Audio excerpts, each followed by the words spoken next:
വഖഫ് ഭേദഗതി ബിൽ പാസായി. ലോക്സഭയും രാജ്യസഭയും അത് വോട്ടിനിട്ട് പാസാക്കി. ബഹുമാനപ്പെട്ട ഇന്ത്യൻ പ്രസിഡന്റിന്റെ സിഗ്നേച്ചറോടുകൂടി അത് നിയമമാവുകയും ചെയ്തു. സത്യത്തിൽ ഇത്രയൊക്കെ നമ്മുടെ നാട്ടിൽ സംഭവിച്ചെങ്കിൽ തന്നെയും നമ്മുടെ മാധ്യമങ്ങളെല്ലാം അതിൻ്റെ നന്മയും തിന്മയും ബുദ്ധിജീവികളുടെ പ്രഭാഷണങ്ങളിലൂടെയും അറിയിപ്പുകളിലൂടെയും എല്ലാം സമൂഹവുമായി പങ്കുവെച്ചെങ്കിൽ തന്നെയും അതെത്ര കണ്ട് നമ്മുടെ സമൂഹത്തിൽ, പ്രത്യേകിച്ച് സമുദായത്തിൽ അത് പ്രതിഫലിച്ചു എന്ന് നാം ഇതുവരെയും കാര്യമായി വിലയിരുത്തപ്പെട്ടിട്ടില്ല എന്ന് തന്നെയാണ് എനിക്ക് തോന്നുന്നത്. മുസ്ലിങ്ങളെ, പ്രത്യേകിച്ചും താഴേക്കടയിലുള്ള മുസ്ലിം വിഭാഗത്തെ ഉദ്ധരിക്കുവാൻ വേണ്ടിയാണ് ഈ തരത്തിലൊരു അമെൻമെന്റ് കൊണ്ടുവന്നത് എന്ന് നമ്മുടെ കേന്ദ്ര സർക്കാരും ആ സർക്കാരിന് നേതൃത്വം കൊടുക്കുന്ന BJPയും പലപ്പോഴായി പറയുന്നുണ്ട്. പക്ഷേ അതിൻ്റെ പൊള്ളത്തരം വെളിവായി തുടങ്ങിയിട്ടുമുണ്ട്. ഇന്നും കിടക്കാടമില്ലാതെ കഷ്ടപ്പെടുന്ന, സാമ്പത്തികമായി ദാരിദ്ര്യത്തിൻ്റെ അങ്ങേ അറ്റം നിലനിൽക്കുന്ന ഒരു സമുദായമാണ് മഹാഭൂരിപക്ഷം വരുന്ന മുസ്ലിം സമുദായം. പ്രത്യേകിച്ച് ഉത്തരേന്ത്യൻ ഭാഗങ്ങളിൽ ഇവർക്ക് എന്തു പുരോഗതി ഉണ്ടാക്കി കൊടുക്കാൻ കഴിയും? ചുരുങ്ങിയ പക്ഷം ഇവർക്കൊക്കെ കെട്ടുറപ്പുള്ള ഒരു വീടുണ്ടാക്കി കൊടുക്കാനെങ്കിലും വഖഫ് ബോർഡിന്റെ ഈ സ്വത്തുവകകൾ കൊണ്ട് ഈ അമെൻമെന്റിലൂടെ നമ്മുടെ സർക്കാരിന് കഴിയുമോ എന്നുള്ള ഒരു വലിയ ചോദ്യമാണ്. ഒരിക്കലും ആ തരത്തിലല്ല അതിൻ്റെ പോക്ക് കാണുന്നത്. അതായത് ഈ വഖഫ് സ്വത്തുക്കളിൽ സർക്കാരിൻ്റെ ഒരു കൈകടത്തൽ ഉണ്ടാകുക. വഖഫ് എന്ന് പറഞ്ഞാൽ ഇസ്ലാം മത വിധിപ്രകാരം ഒരു വിശ്വാസി അവന്റെ ദൈവത്തിങ്കൽ അർപ്പിക്കുന്ന സ്വത്താണ് വഖഫ്. ആ വഖഫ് ദൈവത്തിനു മാത്രം അവകാശപ്പെട്ട സ്വത്താണ്. അതിൽ നിന്ന് കിട്ടുന്ന വരുമാനം അത് മാത്രമാണ് നല്ല കാര്യങ്ങൾക്കായി, അല്ലെങ്കിൽ പാവപ്പെട്ടവർക്ക് വേണ്ടി, അല്ലെങ്കിൽ ചാരിറ്റി പ്രവർത്തനങ്ങൾക്ക് വേണ്ടിയൊക്കെ തന്നെ ഉപയോഗിക്കുവാൻ വിധിക്കപ്പെട്ടിട്ടുള്ളത്. ആ സ്വത്തുവകകളാണ് പല കാരണങ്ങൾ പറഞ്ഞ് ഇന്ന് സർക്കാരിന്റെ അധീനതയിലേക്ക് കൊണ്ടുവരുവാൻ വേണ്ടി ഈ അമെൻമെന്റ് നടത്തിയിട്ടുള്ളത്. അത് ചിന്തിക്കുന്നവർക്കെല്ലാം, അതുപോലെ തന്നെ നിയമജ്ഞാനമുള്ള വക്കീലന്മാർ വിശദീകരിച്ചു കൊടുക്കുന്ന അറിവുകളിൽ നിന്നെല്ലാം ഏത് സാധാരണക്കാരനും മനസ്സിലാക്കാവുന്ന കാര്യമേ ഉള്ളൂ. പക്ഷേ അവിടെയാണ് ഈ ഇരട്ടത്താപ്പ്. അതായത് മുസ്ലിം സമുദായത്തിലെ പിന്നോക്കം നിൽക്കുന്ന ഒന്നുമൊന്നുമല്ലാത്ത തരത്തിലുള്ള ഒരു ക്ലാസ്സിന് വേണ്ടി, അവരുടെ ഉന്നമനത്തിനു വേണ്ടിയിട്ടാണ് ഇത് ചെയ്യുന്നത് എന്ന് പറഞ്ഞതിലുള്ള ഇരട്ടത്താപ്പ്. അത് തിരിച്ചറിയാതെ പോയി. അതിൻ്റെ ഏകദേശം തെളിവ് തന്നെയാണ് ഈ ബില്ല് നിയമമായി കഴിഞ്ഞപ്പോൾ 24 മണിക്കൂറിനകം തന്നെ UPയിലെയും അതുപോലെ തന്നെ മഹാരാഷ്ട്രയിലെയും സർക്കാരുകൾ അനക്കം തുടങ്ങിയതും. അതായത് വഖഫിന്റെ പേരിൽ പല ഭാഗത്തായി കിടക്കുന്ന വസ്തുക്കൾ, സ്വത്തുവകകൾ കണ്ടെത്താനും അതിൻ്റെ സ്ഥിതി പരിശോധിക്കുവാനും, അത് സർക്കാരിലേക്ക്, അതിന് പ്രോപ്പറായ റെക്കോർഡുകൾ ഇല്ലാത്തതാണെങ്കിൽ അതിനെ സർക്കാരിലേക്ക് കൂട്ടിച്ചേർക്കാനുമുള്ള പ്രസ്താവ്യങ്ങൾ പുറപ്പെടുവിച്ചു തുടങ്ങിയിട്ടുള്ളത്. ഞാൻ മനസ്സിലാക്കുന്നത് UP-യിൽ യോഗി ആദിത്യനാഥ് എന്ന മുഖ്യമന്ത്രിയാണ് അതിനുള്ള ആദ്യത്തെ ചുവട് വെച്ചിരിക്കുന്നത് എന്നാണ്. അപ്പൊ അതെല്ലാം കണ്ടെത്തി പാവപ്പെട്ടവർക്ക് വേണ്ടി വീതിച്ചു കൊടുക്കാൻ വേണ്ടിയിട്ടുള്ള ശ്രമമൊന്നും അല്ല അവിടെ നടക്കുന്നത്. അതെല്ലാം ഈ വഖഫ് ബോർഡ് എന്ന സംവിധാനത്തിൽ നിന്ന് കൈയടക്കുക എന്നുള്ള ഒരു ലക്ഷ്യത്തിലാണ്. പറയുന്നത് ശരിയാണോ തെറ്റാണോ എന്നറിയില്ല. ഈ ഭാരതത്തിൽ റെയിൽവേ കഴിഞ്ഞാൽ അല്ലെങ്കിൽ ഇന്ത്യൻ ആർമി കഴിഞ്ഞാൽ ഏറ്റവും കൂടുതൽ ഭൂസ്വത്തുള്ള അല്ലെ സ്വത്തുവകകളുള്ളത് വഖഫ് ബോർഡിനാണെന്നാണ് അവരുടെയൊക്കെ ഒരു വിശദീകരണം വരുന്നത്.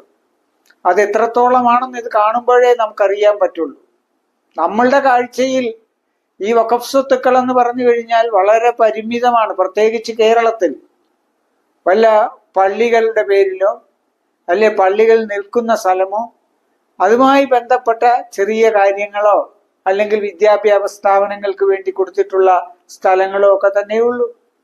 അല്ലാതെ വലിയ ഭൂപ്രദേശമൊന്നും വഖഫ് ബോർഡിൻ്റെതായി കേരളത്തിൽ നമ്മൾ കണ്ടിട്ടില്ല.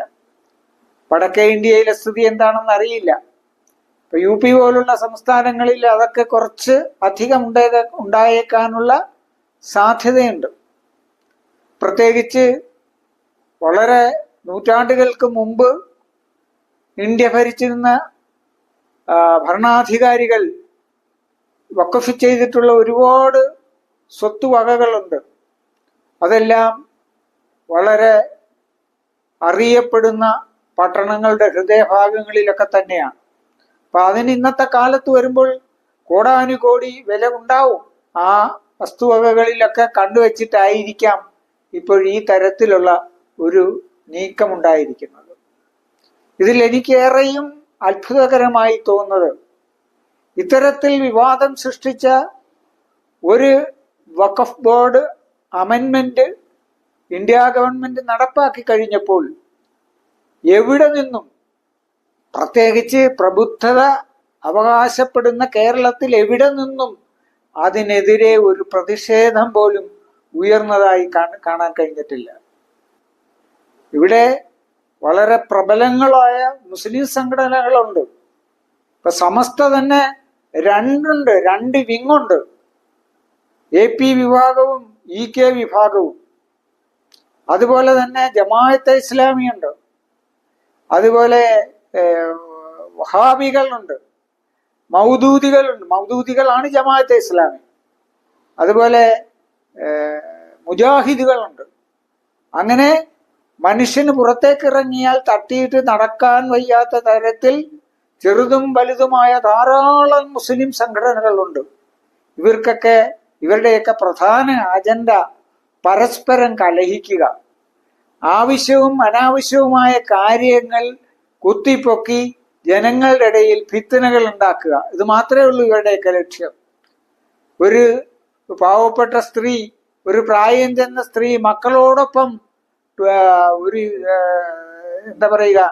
ഒരു വിനോദയാത്ര പോയി മഞ്ഞിൽ കുളിച്ച ഒരു രംഗം വന്നപ്പോഴത്തേക്ക് അതിനെതിരെ പ്രതികരിക്കുവാൻ മൊയ്ലിയാക്കന്മാരുണ്ടായി. അതിനെതിരെ ഫത്വ പുറപ്പെടുവിക്കുവാൻ ഖാദിമാരുണ്ടായി. അങ്ങനെയൊക്കെയുള്ള ചീപ്പ് കാര്യങ്ങൾക്ക് വേണ്ടിയിട്ട് മാത്രമാണ് ഇവിടുത്തെ ഈ പണ്ഡിതന്മാർ സമയം ചെലവഴിക്കുന്നത്. അല്ലാതെ സ്വന്തം സമുദായത്തിന് വേണ്ടി, സ്വന്തം സമുദായത്തിന്റെ അടിത്തറ ഇളകുന്ന സാഹചര്യങ്ങളിൽ അവിടെ ഒന്ന് പ്രതികരിക്കാനോ പ്രതിഷേധിക്കാനോ ഒരുത്തരുമില്ല. ഇപ്പൊ കഴിഞ്ഞ ദിവസം തന്നെ നമ്മുടെ യൂട്യൂബ് സ്വാമി അദ്ദേഹത്തിന്റെ ഒരു വീഡിയോയിൽ പറയുന്നുണ്ട്, നമുക്ക് രണ്ട് സമ്പന്നരായ ഒരു വാപ്പയും മകനുമുണ്ട്. ഇസ്ലാം മതത്തിന്റെ അള്ളാഹുവും പ്രവാചകനും കഴിഞ്ഞാൽ പിന്നെ അടുത്ത സമുന്നതൻ എന്ന് പറഞ്ഞ് നമ്മളെയൊക്കെ ഇടയ്ക്ക് വിസ്മയിപ്പിച്ചു കൊണ്ടിരിക്കുന്ന ഒരു വാപ്പയും മകനും. തൊട്ടതിനും പിടിച്ചതിനുമൊക്കെ അമിത്ഷായെ കാണാൻ വേണ്ടിയിട്ട് ഡൽഹിയിലേക്ക് പറക്കാറുണ്ട് ഇവർ, ഇദ്ദേഹത്തിന്റെ കൂടെ ഒരു സംഘവുമായിട്ട്. എന്തുകൊണ്ട് ഈ വഖഫ് അമെൻമെന്റ് പാസ്സാക്കുന്നതിന് മുമ്പ്, അത് പാർലമെന്റിലും രാജ്യസഭയിലും കൊണ്ടുവരുന്നതിന് മുമ്പ് ഈ വാപ്പായും മകനും സംഘം കൂടി ഒരു ഡൽഹി യാത്ര നടത്തിയില്ല? എന്തുകൊണ്ട് ഈ അമിത്ഷായെ കണ്ടിട്ട് അല്ലെങ്കിൽ നരേന്ദ്രമോദിയെ കണ്ടിട്ട് ഞങ്ങളുടെ സമുദായത്തിന്റെ സ്ഥിതി ഇന്ന ഇന്ന തരത്തിലൊക്കെയാണ് ഈ വഖഫ് എന്ന് പറഞ്ഞു കഴിഞ്ഞാൽ അല്ലെങ്കിൽ ദീനുമായിട്ട് ബന്ധപ്പെട്ടിരിക്കുന്നതെന്ന് അവരെ പറഞ്ഞു മനസ്സിലാക്കുകയും അവരെ ഇതിൽ നിന്നും പിന്തിരിപ്പിക്കാൻ എന്തുകൊണ്ട് ശ്രമിച്ചില്ല എന്ന് ആ സ്വാമിജി ചോദിക്കുന്നുണ്ട്. എത്ര യാഥാർത്ഥ്യമാണ് അദ്ദേഹത്തിന്റെ ചോദ്യം. ഈ പറയുന്ന ഒരു ഉന്നതനിൽ നിന്നും ഒരു വാക്ക് പോലും ഈ ദിവസങ്ങളിൽ പുറത്തു വന്നതായിട്ട് നമ്മൾ കേട്ടിട്ടില്ല. വെറുതെയെങ്കിലും ഒരു പ്രസ്താവന പോലും നടന്നതായിട്ട് നമുക്കറിയില്ല. ഒരു പള്ളിയില്, ഒരു സാധാരണ ജുമഅത്ത് പള്ളിയിൽ പോലും കഴിഞ്ഞ വെള്ളിയാഴ്ച ജുമാക്ക് ശേഷം, അതുപോലെ തന്നെ പെരുന്നാൾ നമസ്കാരത്തിന് ശേഷം മയക്കുമരുന്നിനെതിരെയുള്ള ബോധവൽക്കരണവുമായി മുഴുവൻ ആളുകളും പുറത്തിറങ്ങി നിന്ന് പ്രതിജ്ഞ ചെയ്യുന്ന ഒരു കാഴ്ച കണ്ടു. എന്തുകൊണ്ട് ഈ വഖഫ് ഭേദഗതി നിയമം പാർലമെന്റിൽ അവതരിപ്പിക്കുന്ന ദിവസം എന്തുകൊണ്ട് ഈ തരത്തിൽ ഒരു ചെറിയ സംഘമായെങ്കിലും ഈ ഓരോ പ്രദേശത്തും ഒരു കാൽനട ജാഥ പോലും നടത്തിയില്ല? അല്ലെങ്കിൽ എവിടെങ്കിലും കൂടി നിന്ന് 2 മുദ്രാവാക്യം വിളിച്ചുകൊണ്ട് ഒരു പ്രതിഷേധം രേഖപ്പെടുത്തിയില്ല? ഇതെല്ലാം ഒരു ചോദ്യചിഹ്നമാകേണ്ട കാര്യങ്ങളാണ്.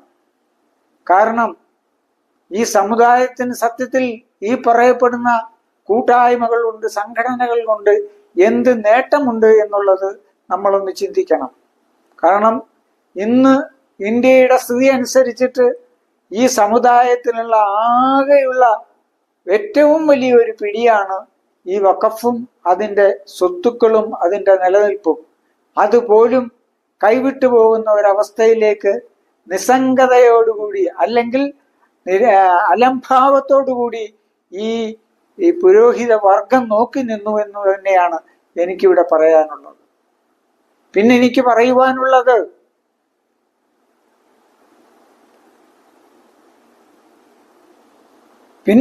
പറയുവാനുള്ളത്, മുനമ്പത്തെ കുറിച്ചാണ്. മുനമ്പത്തെ ഈ സമീപകാലത്തുണ്ടായ പ്രശ്നം അതിരൂക്ഷമായപ്പോൾ ഈ നാട്ടിലെ എല്ലാ ജനാധിപത്യ ബോധമുള്ള സംഘടനകളും രാഷ്ട്രീയ സംഘടനകളും അവിടെ ബന്ധപ്പെട്ടു. അതുപോലെ തന്നെ സമുദായ സംഘടനകളിൽ, പ്രത്യേകിച്ച് മുസ്ലിം സമുദായത്തിൽപ്പെട്ട മിക്കവാറും എല്ലാ സംഘടനകളും അവിടുമായി ബന്ധപ്പെടുകയും അവിടെ പോവുകയും അവിടെയുള്ള സാധാരണക്കാരായ അവിടുത്തെ നിവാസികൾക്ക് ഐക്യദാർഢ്യം പ്രഖ്യാപിക്കുകയും ചെയ്തു. തുടർന്നുള്ള ഇതിന്റെ മുന്നോട്ടുള്ള എല്ലാ പ്രവർത്തനങ്ങളും അവർക്കൊപ്പം ഉണ്ടാകുമെന്ന് ഉറപ്പുകൊടുത്തു. പ്രത്യേകിച്ച് മുസ്ലിം സംഘടനകളുടെ രാഷ്ട്രീയ വിഭാഗം എന്ന് പറയാവുന്ന മുസ്ലിം ലീഗ്, അതിൻ്റെ ഉന്നതനായ പാണക്കാട് തങ്ങൾ, കുഞ്ഞാലിക്കുട്ടി സാഹിബ് തുടങ്ങിയിട്ടുള്ള ആളുകൾ തന്നെ ഈ സ്പോട്ടിൽ പോവുകയും അവിടുത്തെ ജനങ്ങളെ വിളിച്ചുകൂട്ടി അവർക്ക് ആത്മധൈര്യം പകരുകയും എല്ലാ കാര്യങ്ങൾക്കും ഞങ്ങൾ കൂടെ ഉണ്ടാകുമെന്നും ഒരാളിനെ പോലും ഇവിടുന്ന് കുടിയിറക്കപ്പെടുന്ന ഒരു പ്രശ്നം ഉണ്ടാകില്ലെന്നും ഉറപ്പ് കൊടുത്തു.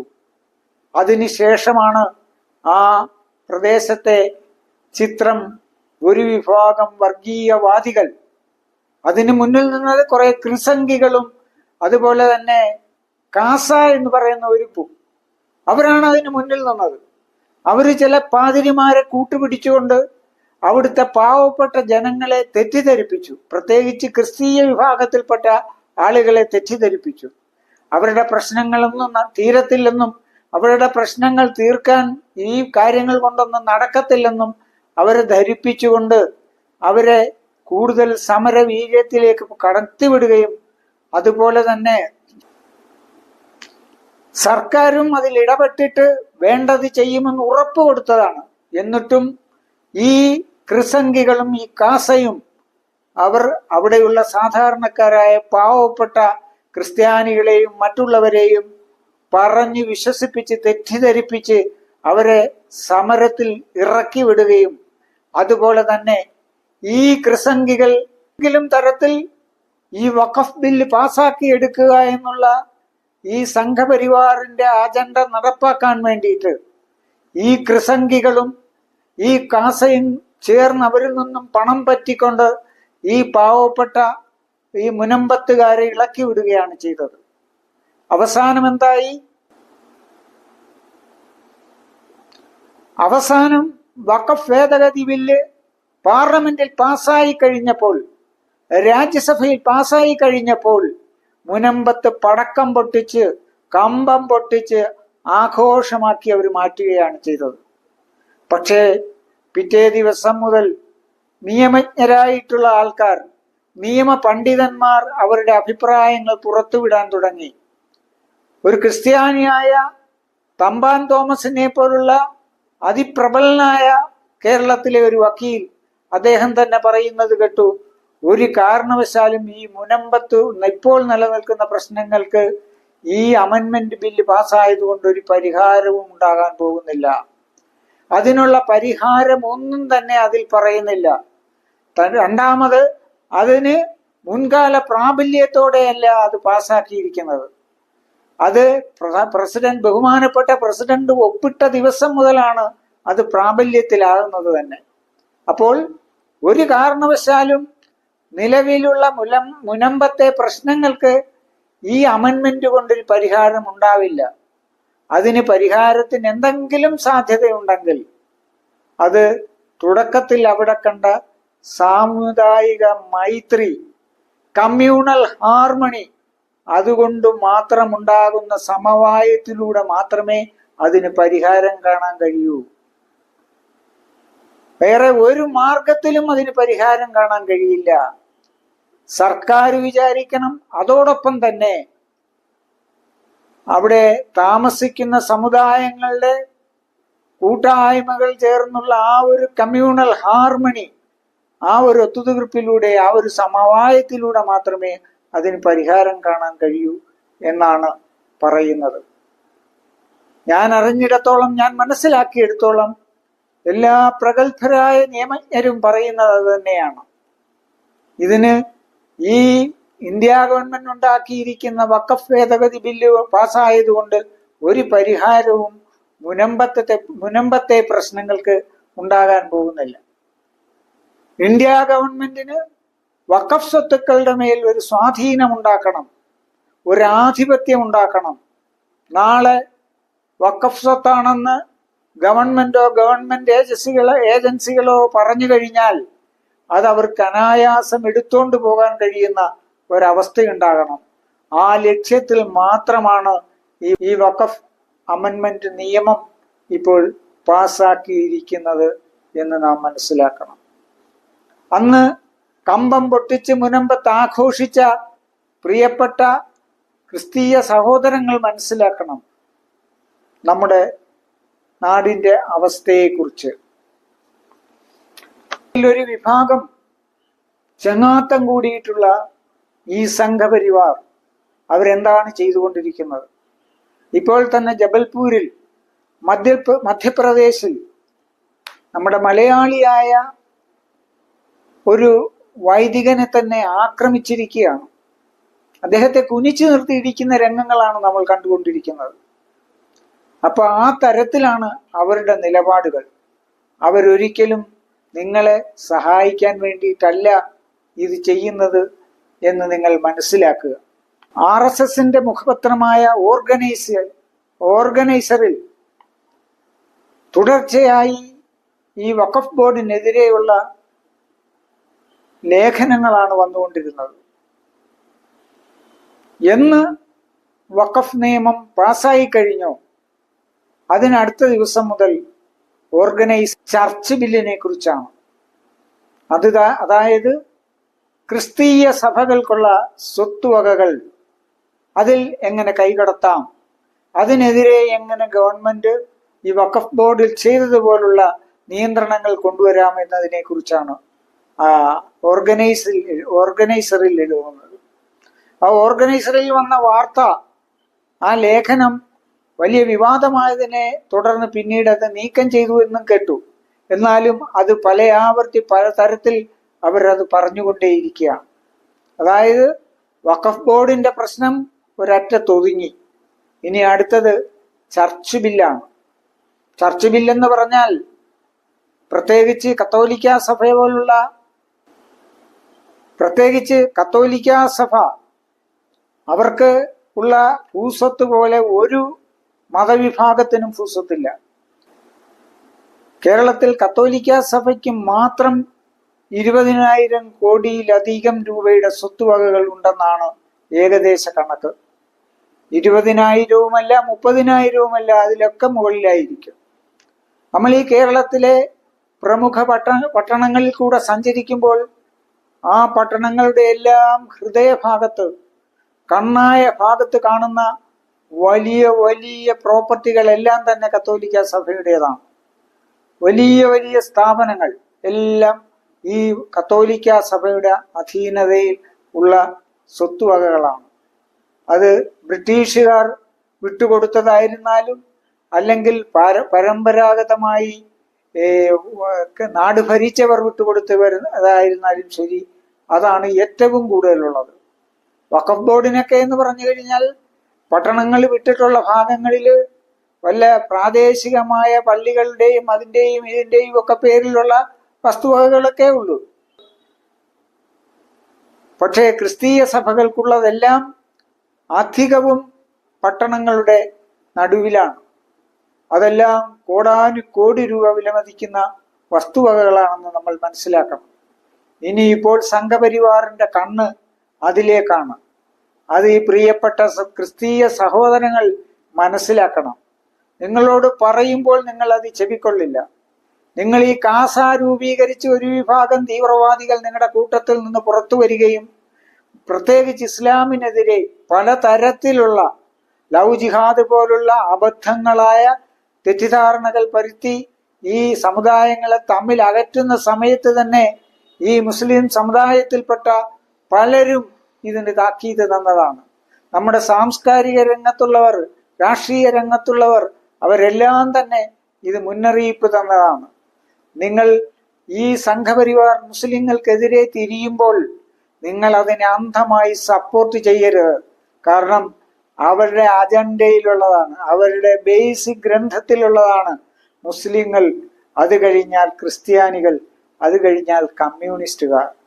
ആ തരത്തിൽ ഈ വിഭാഗങ്ങളെ എല്ലാം കൈകാര്യം ചെയ്തെങ്കിൽ മാത്രമേ അവരുദ്ദേശിക്കുന്ന ഒരു രാജ്യം ഇവിടെ കെട്ടിപ്പടുക്കാൻ കഴിയുകയുള്ളൂ എന്നുള്ളതാണ്. ഇതൊന്നും മനസ്സിലാക്കാതെയാണ് ഈ ക്രിസ്തീയ വിഭാഗത്തിലെ ഒരു വിഭാഗം ആളുകൾ ഇവിടെ ഓരോന്നും കാട്ടിക്കൂട്ടിക്കൊണ്ടിരിക്കുന്നത്. ഇനിയെങ്കിലും നിങ്ങൾ അത് മനസ്സിലാക്കിയാൽ, ഇതര പിന്നോക്ക വിഭാഗങ്ങളിലുള്ള മനുഷ്യരുമായുള്ള നിങ്ങളുടെ സൗഹാർദ്ദം നിലനിർത്തിയാൽ, ഈ നാട്ടിൽ കമ്മ്യൂണൽ ഹാർമണി മുന്നോട്ട് കൊണ്ടുപോയാൽ മാത്രമേ നിങ്ങൾക്ക് ഓരോരുത്തർക്കും രക്ഷയുള്ളൂ എന്നുള്ളത് മനസ്സിലാക്കണം. ഒരിക്കലും ഒരു ന്യൂനപക്ഷ സമുദായത്തിനും ഒറ്റപ്പെട്ടു നിന്ന് പോരാടുവാൻ ഇന്ത്യ പോലുള്ള ഒരു വലിയ രാജ്യത്ത് നടക്കില്ല. ബഹുസ്വരതയുള്ള ഈ നാട്ടിൽ ഇവിടുത്തെ മുസൽമാനെയും ക്രിസ്ത്യാനിയെയും ഏറ്റവും കൂടുതൽ സഹായിക്കുന്നത് പ്രബുദ്ധരായ ഹൈന്ദവ സമൂഹമാണ്. അവരാണ് ഏറ്റവും വിശാലമായ മതേതര സ്വഭാവം കാത്തുസൂക്ഷിക്കുന്നവർ. അവരൊരിക്കലും എന്തെല്ലാം പേടിപ്പിടി കാട്ടിയാലും, RSS ഇനി എന്തെല്ലാം തരത്തിലുള്ള ജാടകൾ ഇറക്കിയാലും ഒരിക്കലും അടിയുറച്ച ഒരു ഹിന്ദുവിനെയും അവർക്ക് മാറ്റിക്കൊണ്ടു പോകാൻ കഴിയില്ല. പക്ഷേ മുസ്ലിംസിന്റെ ഇടയിലും ക്രിസ്ത്യൻസിന്റെ ഇടയിലും അങ്ങനല്ല സ്ഥിതി എന്ന് കാലം ഇപ്പോൾ തെളിയിച്ചു കഴിഞ്ഞിരിക്കുകയാണ്. അതുകൊണ്ട് എനിക്ക് ഈ രണ്ട് വിഭാഗങ്ങളോട് പ്രത്യേകിച്ച് പറയുവാനുള്ളത്, നിങ്ങൾ പരസ്പര വിശ്വാസവും സാഹോദര്യവും നിലനിർത്തി മുമ്പോട്ട് പോവുക. നാളെയുടെ നിലനിൽപ്പിന് ഇതല്ലാതെ വേറെ ഒരു മാർഗവുമില്ല എന്നാണ് നിങ്ങളോട് എനിക്ക് പറയുവാനുള്ളത്. പ്രിയപ്പെട്ടവരെ, എൻ്റെ ഈ വീഡിയോ ഇവിടെ അവസാനിക്കുകയാണ്. നിങ്ങളുടെ വിലപ്പെട്ട അഭിപ്രായങ്ങൾ ഇതിൻ്റെ കമന്റ് ബോക്സിൽ രേഖപ്പെടുത്തുക. ഈ വിഷയത്തെക്കുറിച്ച് കൂടുതൽ സജീവമായ തുടർ ചർച്ചകൾ നമ്മുടെ ഇടയിൽ ഉണ്ടാകും. പൊതുവെ അതിൻ്റെ ഒരു രീതി കണ്ടുവരുന്നുണ്ട്. ഇപ്പോൾ തന്നെ ഈ വഖഫ് ബോർഡ് പ്രശ്നവുമായി ബന്ധപ്പെട്ടിട്ട് പല രാഷ്ട്രീയ സംഘടനകളും, കോൺഗ്രസും മുസ്ലിം ലീഗും ഇതിന് സുപ്രീം കോടതിയിൽ കേസുമായി പോവുകയാണ്. അതുകൊണ്ട് ഇതിപ്പോഴൊന്നും അവസാനിക്കുന്ന ഒരു ഇഷ്യൂ അല്ലെന്നും ഇത് തുടർന്നും മുന്നോട്ട് പോകുമെന്നും ഈ ചർച്ച് ബില്ലുമായിട്ടുള്ള എന്തെങ്കിലും പ്രശ്നങ്ങൾ ഉണ്ടാക്കുകയാണെങ്കിൽ അതും ഇതിനോടൊപ്പം കൂട്ടിച്ചേർത്ത് പോകേണ്ട കാര്യമാണെന്നും പറഞ്ഞുകൊണ്ട് നിങ്ങളുടെ ഏവരുടെയും സഹകരണത്തിന് നന്ദി പറഞ്ഞുകൊണ്ട് നിങ്ങളെല്ലാവരും ഈ ചാനൽ സബ്സ്ക്രൈബ് ചെയ്യണമെന്നും ഇതിൽ ലൈക്കുകൾ രേഖപ്പെടുത്തി കമന്റ് ചെയ്യണമെന്നും അഭ്യർത്ഥിച്ചുകൊണ്ട് ഞാൻ അവസാനിപ്പിക്കുന്നു. നമസ്കാരം.